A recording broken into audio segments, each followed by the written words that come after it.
نگو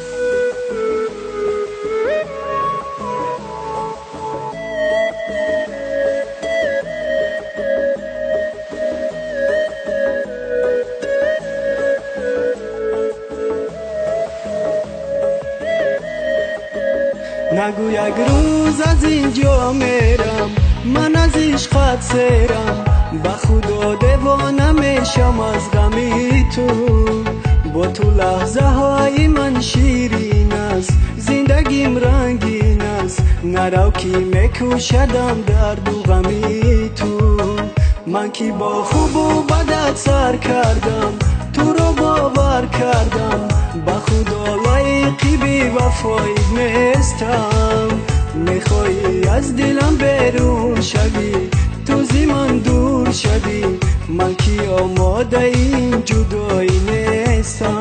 فکری من باش که من به تو جگر خون میشم، فکری من باش به تو دلگیر و داغون میشم، فکری من باش که دیوانه چو مجنون میشم، فکری من باش که میترسم من از این تنهایی، فکری من باش دیگر خستم از این رهبایی، فکری من باش بگو از جانم چی میخواهی.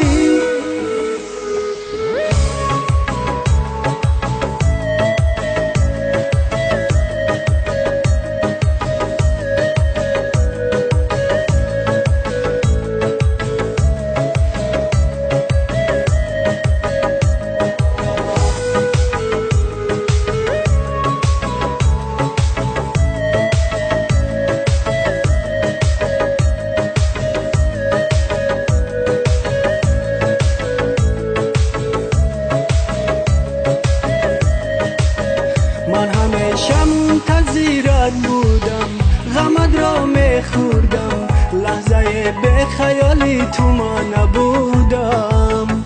تو که در عشق مرا سنجیدی، یا زی من رنجیدی، بیا که از غم دوری تو مردم. تو بگو این همه آزار چرا، با جانی خستم، تو میدانی من فقط دل به تو بستم، دل و جانم را فدایت کردم، به تو عادت کردم، هنوزم قول و قرار را نشکستم. فکری من باش که من به تو جگر خون میشم، فکری من باش به تو دلگیر و داغون میشم، فکری من باش که دیوانه چو مجنون میشم، فکری من باش که میترسم من از این تنهایی، فکری من باش دیگر خستم از این رهبایی، فکری من باش بگو از جانم چی میخواهی. فکری من باش که من به تو جگر خون میشم، فکری من باش